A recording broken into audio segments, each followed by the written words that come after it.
Assalamualaikum warahmatullahi wabarakatuh. Hamidalillah tabaraka wa ta'ala wa musalliyan wa musalliman ala rasulillah Muhammad ibn Abdillah wa la hawla wa la quwwata illa billahil aliyyil azim. Amma ba'd. Alhamdulillah, pada malam hari ini jamaah muslimat Mabail Hikmah rahimahullah yang dirahmati oleh Allah Subhanahu wa taala, mudah-mudahan pertemuan kita, perkumpulan kita di malam hari ini disertai ridha dan maunah dari Allah Subhanahu wa taala, sehingga panjenengan sedaya dalam keadaan sehat walafiat. Amin rabbal alamin. Para jamaah, kita ngaji meskipun sebentar, mudah-mudahan menjadi ilmu yang bermanfaat yang bisa menyempurnakan ibadah kita sehingga betul-betul ibadah kita diterima oleh Allah Subhanahu wa taala.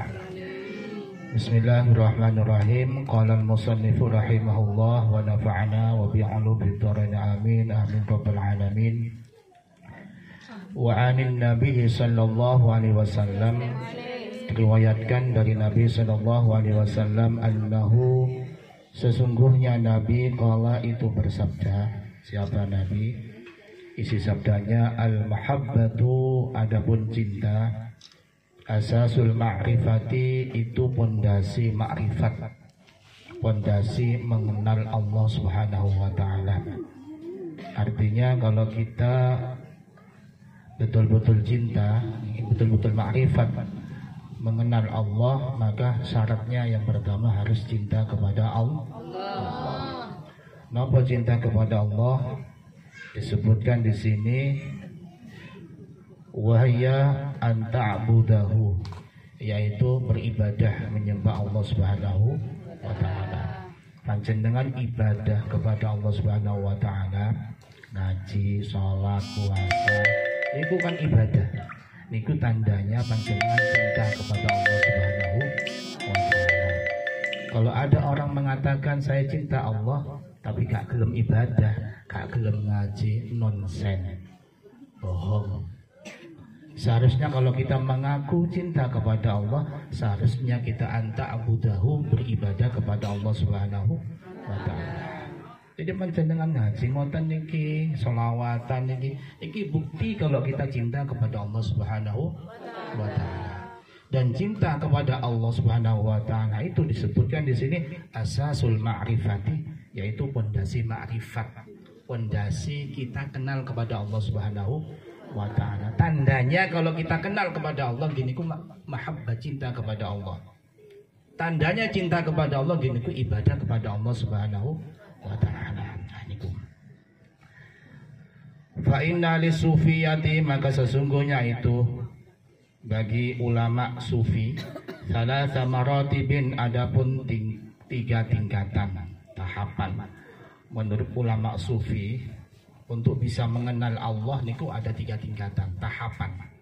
Yang pertama syar'iyatan, dia harus bersyariat. Apa syariat niku? Wahya indahum ibadullahi ta'ala. Syariat niku menurut para ulama sufi gini ku ibadah kepada Allah Subhanahu wa taala.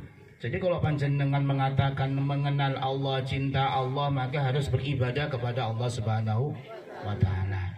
Niku syariat tingkatan pertama untuk mengenal Allah Subhanahu wa taala. Kenapa? Li'annaha al-maqsudatu minasyariati, karena sesungguhnya ibadah kepada Allah itu tujuan daripada syariat. Allati ya indal fuqaha al-ahkamu allati yubayyinha Allah taala lana. Di mana syariat itu adalah menurut ulama fikih adalah hukum-hukum yang dijelaskan oleh Allah Subhanahu wa taala kepada kita. Contohnya hukumnya salat niku wajib, hukumnya puasa Ramadan niku wajib, hukumnya ngaji niku nggih wonten sing wajib, wonten sing sunnah. Tandanya kita makrifat cinta kepada Allah, kini harus dilakoni ibadah kepada Allah Subhanahu wa taala. Untuk mencapai tingkat kepada Allah, makrifat kepada Allah, yang pertama syariat, ibadahnya dijaga. Kalau ada orang yang mengatakan saya makrifat kepada Allah, saya mengenal Allah, saya tingkatan tinggi, sudah sampai kepada Allah, tapi ternyata boten sholat, boten ibadah, boten puasa, bujuk ini bohong. Jangan dipercaya orang ngoten niku, penipu ngoten niku. Napa malih sakniki wonten sing ngaku napa nabi, wonten sing ngaku pangeran, wonten sing ngoten niku. Tapi gak gelem sholat, gak gelem ibadah. Wonten mengaku wali, tapi gak gelem ibadah, gak gelem sholat, gak gelem poso, gak gelem ngaji. Wah niku berarti syariatnya boten bener. Berarti boten sampai kepada Allah Subhanahu wa taala. Niku. Sholat tanpa niat, Pak Ustaz. Wa tariqatan lana, dan yang kedua, tahapan yang pertama untuk bisa mencapai kepada Allah adalah tarekotnya. Napa tarekot gitu niku wahya qasdullahi ta'ala bil ilmi wal amal. Maksudnya tarekot niku adalah bil ilmi, ilmu dan amal. Artinya orang mencapai kepada Allah itu tidak cukup sekedar ibadah, tapi juga gelem ngaji. Ibadah tanpa ngaji, tanpa ilmu, ya nopo diterima. Akhirnya mengatakan sholat itu cukup mengingat Allah dalam hati. Terus gak usah Allahu Akbar, gak usah Bismillahirrahmanirrahim, gak bisa Subhanallah, wis cukup dalam hati. Wonten sing ngoten niku ahli kebatinan niku. Sholat cukup dalam hati. Padahal Rasulullah mengatakan sholat niku shollu kama ra'aitumuni. Sholatlah kalian seperti kau melihat saya sholat. Soalnya Kanjeng Nabi kaya para ulama yang dicontohkan. Wonten niyati, niku wonten takbiratul ihrami, wonten doa iftitahi, wonten Fatihahnya dan seterusnya. Niku. Makanya yang pertama, tahapan yang pertama ibadah, yang kedua tetap gelem ngaji. Ngaji amal beribadah. Jangan cuma ngaji tok tapi gak gelem ibadah, gak gelem sholat. Ngaji tok. Setiap pengajian digoleki. Gang 1, gang 2, gang 5 sampai gang 10 digoleki ngaji, tapi gak gelem sholat, gak gelem ibadah, gak gelem poso, omong kosong. Hanya tarekot tapi syariatnya boten dilaksanakan. Niku tahap yang kedua, tarekot. Niku para jemaah. Wal ma'rifah wa ma'rifatan, dan yang ketiga, tahapan yang ketiga ma'rifat. Niki tingkatan para wali. Jadi kalau pengen jadi wali, orang yang dekat dengan Allah, mengenal Allah, yang pertama harus syariatnya dijaga, sholatnya dijaga, puasanya dijaga, Ramadannya, ngajinya dijaga, hubungan antara sesama manusia dijaga. Baru kemudian tarekat ngaji dengan ilmu. Baru setelah itu dia akan mencapai makrifat, betul-betul mencapai tingkatan tinggi mengenal Allah Subhanahu wa taala. Wa ya'dabun ma'rifat. Napa ma'rifat niku? Wa ya'dabun ma'rifat al-ilmu bi bawatinil umuri, yaitu mengenal, mengetahui terhadap jerone perkara. Nggih. Betul-betul mengerti apa yang tidak diketahui oleh orang biasa. Tahu ngoten niku. Niku. Betul-betul mengenal Allah Subhanahu wa ta'ala. Meskipun Allah niku gaib, sesuatu yang tidak kelihatan, yang tidak diketahui, tapi sudah merasa dirinya di situ ada Allah Subhanahu wa ta'ala. Merasa ada Allah, merasa diawasi oleh Allah, merasa dilihat oleh Allah, sehingga gak berani ninggalkan sholat, gak berani ninggalkan puasa, gak berani nyakiti orang lain. Karena merasa diawasi oleh Allah, sudah ma'rifat, sudah dekat dengan Allah Subhanahu wa ta'ala. Niku para jamaah. Niku sampun. Wal ifatu, adapun mengendalikan diri. Niki penting. Wal ifatu, adapun mengendalikan diri. Nopo mengendalikan diri maksudnya? Ayil imtina au anis suali minal khalqi, mencegah minta kepada orang lain. Niku kadang kita pada suatu hari, kadang kita kan mengalami kekurangan. Kadang tonggoi pengen punya niki, pengen jaluk karena keadaan. Panjenengan kalau dikendalikan, ditahan, hawa nafsu sebutan sampe tak minta. Wis diterima mau nono meskipun iwak tahu tempe boten apa-apa diterima disyukuri mawon. Kalau panjenengan bisa menahan ngoten bisa mengendalikan boten minta-minta. Nah, niku sering mriki alamatul yakin niku tandanya kalau orang niku betul-betul yakin kepada Allah Subhanahu wa taala. Niku yakin. Wa adapun yakin i'tiqadu annallaha ta'ala yaitu meyakini bahwasanya Allah Ta'ala qadirun kuasa ala kulli syai'in atas segala sesuatu wa raziqu kulli hayawanin dan yang memberi rezeki setiap hayawan ma'ah i'tiqadi serta meyakini annar rizqa sesungguhnya rezeki la yasiluh tidak akan sampai ilahi kepadanya illa bisuqillahi ta'ala ilahi kecuali dengan digiring oleh Allah Subhanahu wa taala kepadanya. Jadi orang niku kalau yakin boten bisa napa boten ada perasaan ingin minta kepada orang. Yakin. Karena semua niku rezeki yang menentukan Gusti Allah Subhanahu wa taala. Yang memberi rezeki niku Allah Subhanahu wa taala. Niki angel niki nggih. Kadang wis duwe sik pengin niki macam-macam terus. Nah, sampean kalau bisa mengendalikan diri ngoten niku luar biasa panjenengan. Niku tanda panjenengan betul-betul yakin terhadap Allah Subhanahu wa taala. Wa ra'sul yakini adapun pokoknya keyakinan at-taqwa itu takwa. Inti daripada keyakinan itu takwa. Artinya nopo? Aslul yakin imtithalu amrillahi wa jtinabu nahyihi. Asal keyakinan niku ada menjalankan perintahnya Allah dan menjauhi larangannya Gusti Allah Subhanahu wa taala. Intinya keyakinan niku adalah takwa. Artinya orang niku akan betul-betul yakin niku apabila takwanya itu tinggi. Napa takwa? Ketaatannya kepada Allah niku tinggi. Ibadahnya Allah niku tinggi. Artinya orang niku kalau yakin boten bingung. Gak gampang bingung. Soal rezeki niku Gusti Allah sing ngurus. Wonten mau gak bingung rezeki, gak bingung golek mangan, gak bingung terus biasa mau kerja ngawon biasa diusaha wonten diterima. Tapi kalau ada orang yang ragu-ragu, boten yakin, sik pengin jaluk mawon, pengin jaluk mawon berarti niku kurang yakin. Orang-orang yakin niku tandanya ketaatannya masih kurang. Nah niku para jamaah.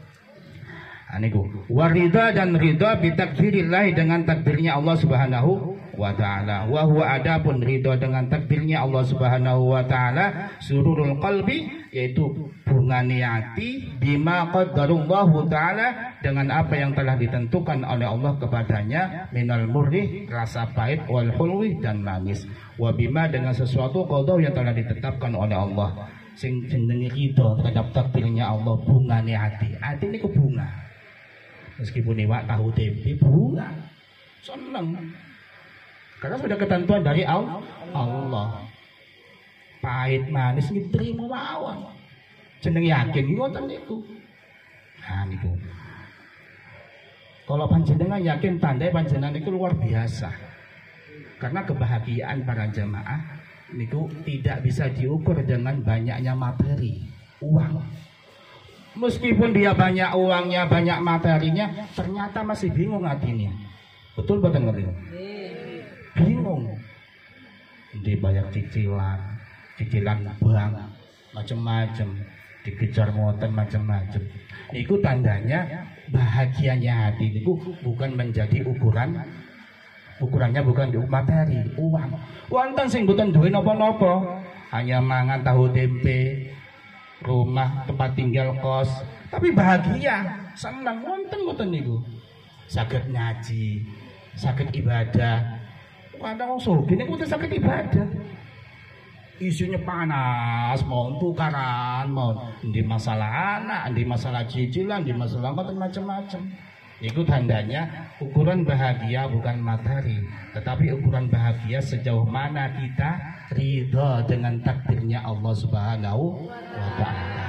Ibu para jemaah Intinya setiap di antara kita itu rezeki sudah dijatah oleh Allah Subhanahu wa taala. Allah mengatakan di dalam Al-Qur'an, "Wa ma min dabatin fil ardi illa 'ala Allahi rizquha wa ya'lamu mustaqarraha wa mustawdaha kullun fi kitabin mubin." Tidak ada satupun makhluknya Allah yang melata, yang merangkak di muka bumi ini, melainkan rezekinya sudah dijamin oleh Allah. Allah tahu tempat tinggalnya. Sekarang kita tinggal di mana, di gang berapa, nomor berapa, jam berapa. Itu sudah tahu Allah Subhanahu wa taala. Termasuk besok setelah meninggal kita nanti matinya di mana, dikubur di mana. Itu sudah tahu Allah Subhanahu wa taala, sudah ditentukan. Bahkan di dalam riwayat lain Allah Subhanahu wa taala menentukan takdir kita niku sebelum Allah menciptakan langit dan bumi berselang 50.000 tahun. Sebelum Allah menciptakan langit dan bumi berselang 50.000 tahun, itu sudah ditentukan takdir kita, rezeki kita, ajal kita, umur kita, semua ditentukan oleh Allah. Loh kok bingung kita? Kok saya bingung-bingung? Sudah Allah yang ngurusi. Tinggal kita niku nopo ngijalani hidup niki dengan ibadah, tetap ikhtiar. Insya Allah rezeki niku wonten. Sampai-sampai Nabi mengatakan la tastabtilur rizqa, maka janganlah kalian memperlambat di dalam meminta rezeki. Fa innahu lam yakun abdun yamutu hatta yablughahu akhirur rizqi walah. Sebab tidak ada satupun hamba yang meninggal dunia melainkan rezeki yang terakhir akan diterimanya. Baru kalau sudah rezekinya sudah habis, jatahnya di sana, stoknya sudah habis, seseorang baru dia meninggal. Kalau stok rezekinya masih ada, tak mungkin akan kelaparan kita ini. Fattaqullah, maka bertakwalah kepada Allah, jaga ibadahnya terus. Allah sing rezeki terus, jaga ibadahnya, takwa kepada Allah. Wa ajmilu fi talabi, dan baguskanlah di dalam mencari rezeki. Ojo ngaul kalau rezeki sing apik ngono. Akhdil halali, ambil yang halal, wa tarkil harami, dan tinggalkan yang haram. Ibadah mau panjenengan ngaji mawon, boten tetep pengaruh ngaji, jadi tetap jalani ngaji. Ibadah tetap ibadah, penggawean kerja tetap bekerja. Insya Allah rezekinya akan datang kepada kita. Nah, itu para jamaah. Jadi niku mawon yang bisa kula sampaikan, intinya panjenengan boten usah bingung-bingung masalah rezeki. Sudah ada jatahnya tersendiri. Sampai Nabi juga mengatakan innar rizqa la yatlub al-abda aktsara mimma yatlubuhu ajaluhu. Sesungguhnya rezeki selalu mencari pemiliknya. Loh. Rezeki jatah sampean itu selalu mencari miliknya. Enggak ada istilah salah alamat, apalagi alamat palsu. Gak ada ngoten niku. Wonten ana dhewe-dhewe ngoten niku. Bahkan melebihi lebih banyak daripada ajal yang mencarinya. Nah, niku para jamaah. Jadi panjenengan boten usah bingung-bingung. Dijalani mawon hidup niki dengan enjoy, ikhlas, nerima, qanaah, ngoten. Jangan sampai terpengaruh, jangan sampai gara-gara kerja kemudian boten sakit ngaji. Jangan sampai gara-gara sibuk melawan dunia boten sakit ibadah. Itu sudah beda. Boten terpengaruh, sudah rezekinya sudah dijatah oleh Allah Subhanahu wa taala. Niku mawon yang bisa kula sampaikan, mudah-mudahan sedikit banyak bermanfaat bagi kita untuk memperbaiki keyakinan kita kepada Allah, sehingga kita betul-betul husnudzan kepada Allah, bukan seudzon kepada Allah. Nah niku mawon, mari kita berdoa kepada Allah untuk almarhumah dari keluarga Ibu Fatimah nggih. Nggih, mudah-mudahan apa yang menjadi hajat beliau dikabul diterima oleh Allah Subhanahu wa taala. Al-Fatihah ala man wasalahu shalih wa ala hadhihi niyah.